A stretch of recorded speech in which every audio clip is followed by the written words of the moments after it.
And it's to take place every day. It's to take place every time afresh. It's not as though you say, right, I've absolutely surrendered myself and that's it. It has to take place every time afresh. As Bob said, as we said in this school, and as Bob said tonight, God wants sanctification from His creatures. If God wanted holiness from God only, He would have stayed in heaven. He had it from eternity. He wants sanctification from His creatures. It has to be a creaturely sanctification.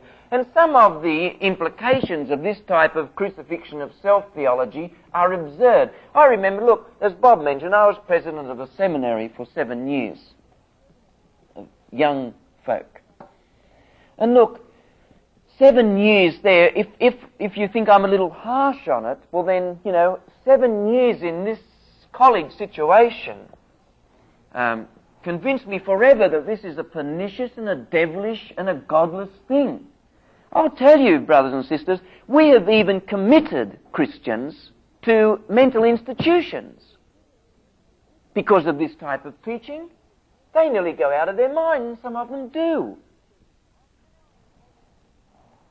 I remember on one occasion, one of my students sang a solo. It was a lovely solo too. It was a graduation meeting, quite a crowd of people. And she stopped at the mic because after the solo we were going to sort of close in prayer, and so we didn't want her to move away, so she stayed there at the mic, rather unfortunately. But she sang this very lovely solo, and I complimented her. I said, "Thank you, Mary. That was a very lovely solo." And bless her cotton socks, do you know that she replied in front of all these people, "It wasn't me, it was the Lord, Mr. Paxton."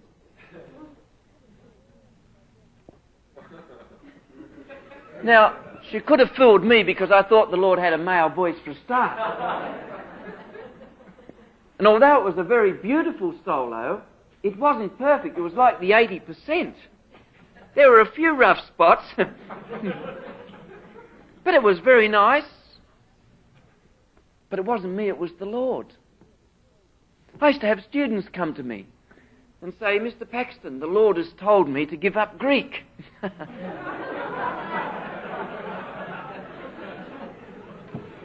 Now, I used to love this. I used to say, "Look, I'm not the Greek professor.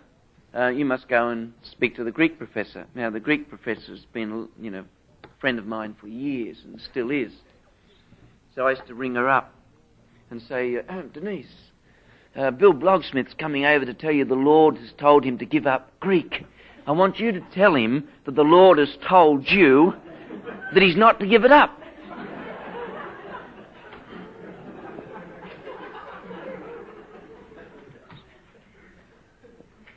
Bill Blogsmith, he was a good old sport, the Greek professor. Bill Blogsmith would knock on the door, and as soon as he'd open the door, she'd say, "Oh, hello, Bill, I'm so glad you're here. You know, the Lord has told me that you must never give up Greek, whatever." Before Bill could get it out of his mouth, his eyeballs, sort of...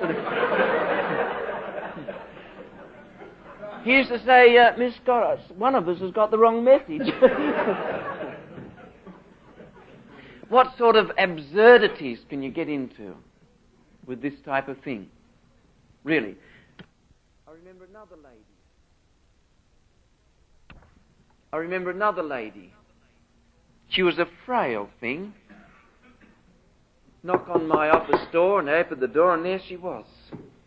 Very frail, very thin lady. Very tiny. But she stood utterly erect. Wonderful posture. And she said, "Mr. Paxton." I said, "Yes." She said, "The Lord has unequivocally told me that my husband and I are to attend your college. Isn't that right, Harry?" Now, I hadn't seen Harry before. She was a very small lady, and there was Harry on a chain. And he said, "Yes, dear, that's right." I thought she was practicing karate for a moment on my desk because she brought down her hand, the pens went everywhere. She said, Mr. Paxton, she said, it has been unequivocal revelation. We are to start on such and such a day. Of course, we've got no fees, but the Lord will see to that. Beg your pardon, madam. I mean, you have to be a heel to put them out when they've introduced themselves like that, wouldn't you? But they never came to the Institute. Now, you see, this type of goings on, if you say, you see, the thing is this. Now, look, we laugh about that, and I tell you this, that's the best thing in the world to do with it. That's the best thing in the world to do with it. If you've seen, some of you may well have, but if some of you had seen some of the things that I've seen in the 7 years, you have to choose either to sit down and weep and weep and weep or to laugh. And I choose the latter. It's a tragic thing. But this is the point. That doesn't amount to a hill of beans, people talking like that as far as I'm concerned. I don't blame them. But the thing is this, you see, people are going, I mean, they have to try to articulate this. They have to try to concretize this type of preaching experience, and they have genuinely set out for the Lord to take over, so it's only natural, it's only a logical thing that they attribute everything to the Lord. They're sincere people. But it gets to absurdity, and sometimes it works out very tragic.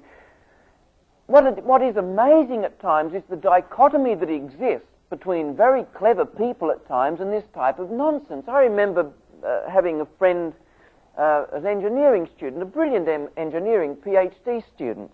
He came up to me, he's a very enthusiastic make-up, and this has got a lot to do with it too. If God has given you the genes and the genetical structure so that you like a cat on hot tin bricks, you mustn't automatically identify that with having a double portion of God's Spirit. It's got more to do with genetics. I mean, if the quiet, retiring person, he's automatically suspect. That's a terrible thing. But this fellow came up to me one day, brother, he put me into a bear hug, He said, do you know what? He said, the Lord has told me I'm to get married. I said, you're a very lucky man. I said, it's quite a good thing. Not only that, he said, he was crescendo coming up. He said, the Lord has shown me the very girl that I'm to marry. I said, you're a doubly lucky man. To get married's good. To get the right woman, that's terrific. He said, you think that's all, don't you? I said, I wouldn't be sure. He said, he's told me the very day that I'm to get married. I said, well, that's helpful.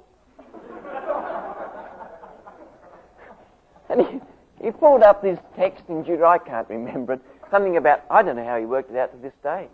The 7th year of the 7th month of the 7th day, and there it was, brother. He said, that, 25th of October. Look. Well, no one wants to appear an ignoramus, so I said, of course, yes, 25th of October.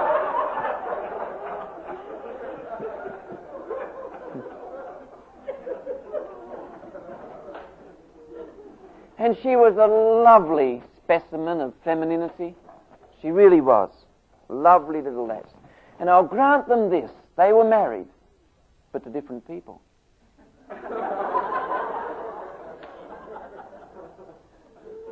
Something went wrong. And as a matter of interest, unfortunately, in this instance, it worked out very tragically. Because, you see, she did not think that the Lord had changed his mind. He did. You see, she didn't. And she went off to Great Britain in a terrible state. Ran away. Met a sailor, a non-Christian sailor there. Lived with him for 4 or 5 months. Had a child to him. And the whole thing turned out ugly and horrible. She didn't believe that the Lord had changed his mind. You see that? There are very, very severe things. Now, this is the sort of thing that results from this type of absolute surrenderism, this type of crucifixion of the self. The great emphasis of the New Testament is that by faith we have been crucified. That's the emphasis of Galatians 2:20. And through our union with Christ, we participate, we shared in his crucifixion. on our behalf. And this daily giving of ourselves, this daily taking up our cross, this daily denying ourselves is to be a daily thing, Tom. You see, to take... And it's not only to be a daily thing, but sometimes it's even an hourly thing. Because something can come your way the next hour that really challenges you whether you're going to be a loyal Christian or whether you're not. And there you have to take up your cross again. But the cross is the cross of Christ, the gospel. Not a new cross. God doesn't have crosses all over the place. There's only one cross. We push people into a terrible bind with this, because people will then start to articulate. They say, well, I've done all the steps. Now, the only thing I need to do is just live like that. And that's what holiness preachers and teachers tell them. Just you live like that. You accept it as a fact.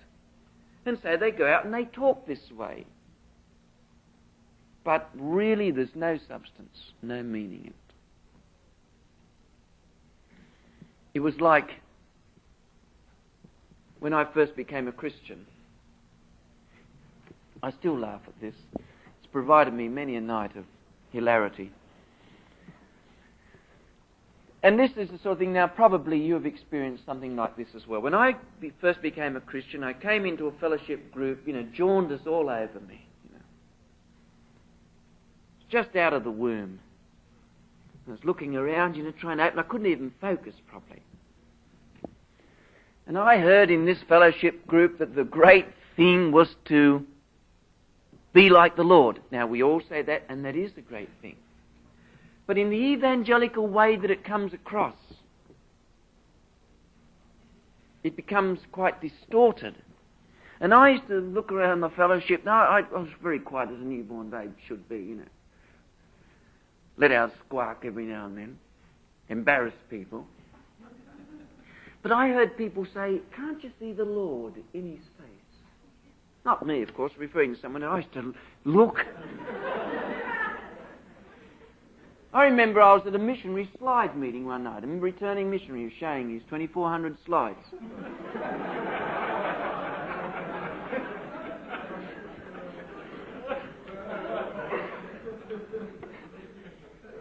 I remember it clearly. He threw up this slide on the wall of natives in New Guinea. There on one side were girls with shirts on and fellows with their hair done in a very Western way in shorts, with all zip grins on, you see. On the other side were shirtless girls, fellows with great poles stuck through their nose. And he threw this up on the screen and said, you can tell who are the Lord's, can't you? You see? And I was interested in this. Now, like a zealous young Christian, I was really keen on being like the Lord. Now, you'll think this is hilarious, but I want to tell you what I did. I went down to the chemist. And I said, I want the soap that'll bring my face up the very best you can offer. He was a fanatic on, I don't know if you have it in this country, called coal tar soap. Right, he said coal tar will do the job. So home I went. And I must have washed my face a couple of dozen times a day. And I tell you, it was shining by the time it was finished. I wanted people to be able to see the Lord in my face. And one day, I didn't want to say anything because you lost the whole effect if you had to tell people, hey, say, look, the Lord.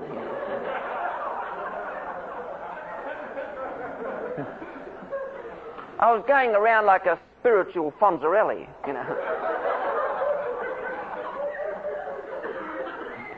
And one day I saw one of the most beautiful faces I've ever seen. Oh, it was beautiful. I was in a bus. And this poor girl, as a matter of fact, she was a nun. And I couldn't get my eyes off her face. It was beautiful. The clearest, whitest, loveliest face I ever did see. I'm reading the paper and I'm peering around. And I saw her looking over, so I pulled the paper back. come around this way. The poor girl was starting to examine her habit. Beautiful place. So I went back, full of zeal, to the fellowship. Hey, saw the Lord in someone's face. I was only a little baby Christian. Marvellous. You should have seen. I portrayed it as graphically as I could. And when I said, climactically, that it was a nun, you could have heard a pin drop. Because nuns didn't get a look in that fellowship. See, this is how we talk. This is how we go on. Now, I don't know whether that may be just crazy Australians. I mean, Americans have extraordinary ideas of Australians. I had someone here at this school the other day ask me whether we have cars in Australia.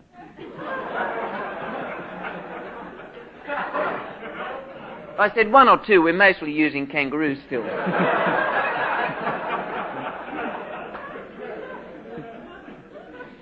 Bob Brinsmead went into a bank in San Antonio, Texas.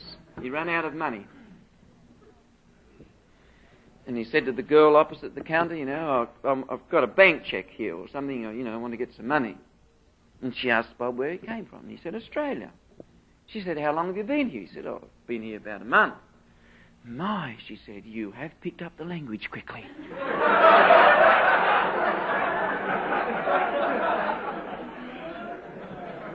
So, I mean, this type of spiritualistic activity, it may be just crazy Australians, but I suspect not. There was a question. Yeah, I wanted to ask you about tongues. Is there any, well, first of all, did tongues cease in the first century church? If so, why? The second, is the modern phenomenon of tongues the same thing that they experienced in the New Testament? Well, let me say this, that I know that the traditional Reformed position has been to say that tongues ceased with the first century. As a member of the Reformed community, I must say that I see that argument as an argument from silence. It's a very hard argument to substantiate. I don't think you can substantiate that argument from biblical evidence. It has to be an argument from silence, and I think that's always a weak argument, as you'll agree. To me, look, I don't care if people want to speak in tongues. But the thing is, there are regulations in the Bible that mean that it never becomes an ecclesial threat. I think there is a gradation in the Bible.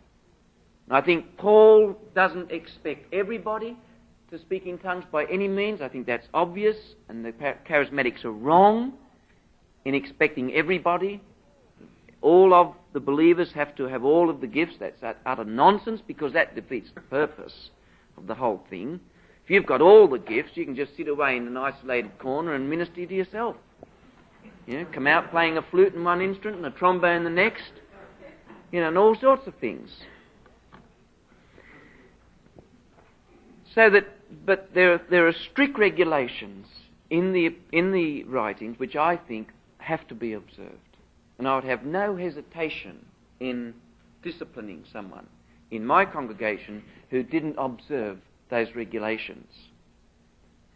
But I don't think, in all honesty, I don't think you can substantiate the idea that tongues finished with the first century with evidence. It's an argument from silence. And I don't think it's a very powerful one. I think there's a lot more strength to be gained in the whole area of the gospel and the role of the gospel in the community and the mutuality of gifts and so forth in the community, and how that there is a very, very strict ecclesial regular fide here, you see, that everyone has to observe. And this means that it's done decently and in order and in such a way as not to upset the community. The charismatics become a little obnoxious at times. They sort of get this miracle mania, don't they? And instead of it being charismatic, it becomes charismania. They're obsessed with it. And they're wanting sort of into the bizarre even at times, and into the spectacular. And I don't think that, that's the biblical situation at all. Now, that might not be a very satisfactory answer, but To me, and Bob as well, in all our theologization concerning the charismatic movement and such, and Pentecostalism, we've never majored on tongues. You'll search in vain in any of the talks or any of the articles to find, dilation on tongues. We don't, we regard it as a peripheral issue. But the charismatic who've brought right in the centre, well, that's the problem, not tongues or such, but the whole sort of rationale that comes with it. Any other question before we close with? This type of teaching that Bob has talked about tonight is perhaps one of the most dominant teachings in this country. And I will say this, and we are on a hit and run ministry. We run tomorrow. But yesterday was independence for you. For real liberty and freedom, this country must come back to the strength of the gospel. Subjectivism has gone rife through this country. We feel it in Australia because Australia mimics America quite a lot. We have all sorts of extraordinary things coming Australia way. Selling wares and such in Australia and from this country. And, these books, the Christian Secret of a Victorious Christian Life, this type of book, the bookshops are full of them. They're the books that sell time and again. Millions of copies are sold of these type of books. The country is engulfed in it. This whole sort of type of piety. I was reading one scholar recently who referred to the myth, this may shock some of you, the myth of individual spiritual experience. He wasn't a fool.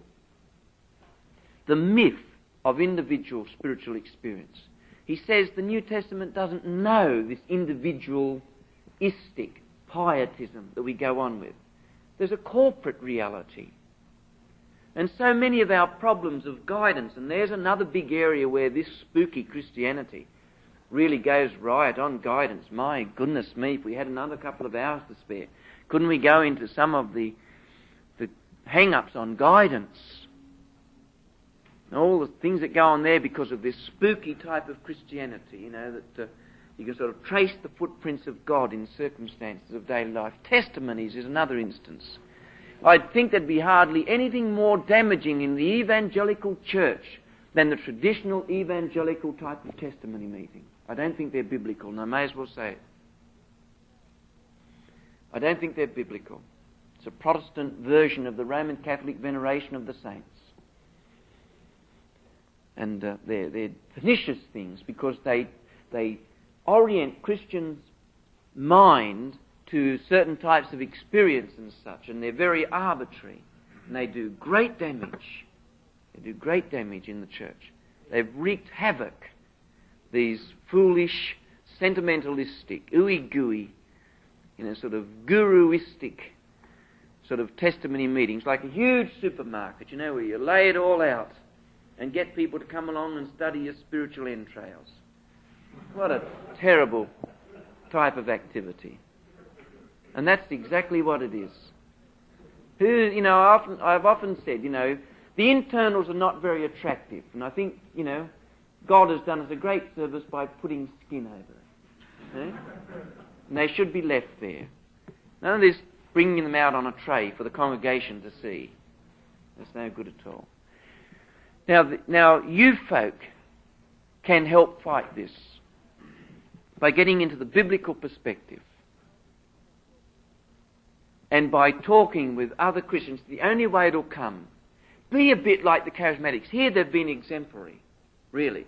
Because you must say this, they've believed something and they've not taken no for an answer. And they've really pressed, they've really been nuisances. According on which side you stand, you regard them as sanctified nuisances or not. But they've really been, and they've won thousands to their cause. Now, oh, that good Christian folk like yourselves would be as zealous in needling and stirring up your Christian friends on this pietistic holiness trip that they're on, which is just sort of turning the Bible inside out. I tell you, when you start on it, you can expect some backlash. We wrote an article in Present Truth, remember, called The Evangelical Substitute. Now, the flack, we haven't ceased to hear the flack from that. One of the leading Keswick conventions wrote to the board of directors in the college where I was president and told the board of directors either get rid of Paxton or we'll blacklist your college throughout all the conventions throughout Australasia. There's about 26 major convention sites. And these conventions are the major source, reservoir for these colleges to get their students. Terrific pressure will be brought to bear. But we must break the iron clasp of nonsensical spiritualism. That's all it is. A ripe in evangelicalism. It'll only come as you be contagious with the gospel. Be like influenza. This is the last question. Well, I'm not a prophet in saying that, but I think it ought to be the last. Well, this is not a question. In inviting me, this is both a question and a statement.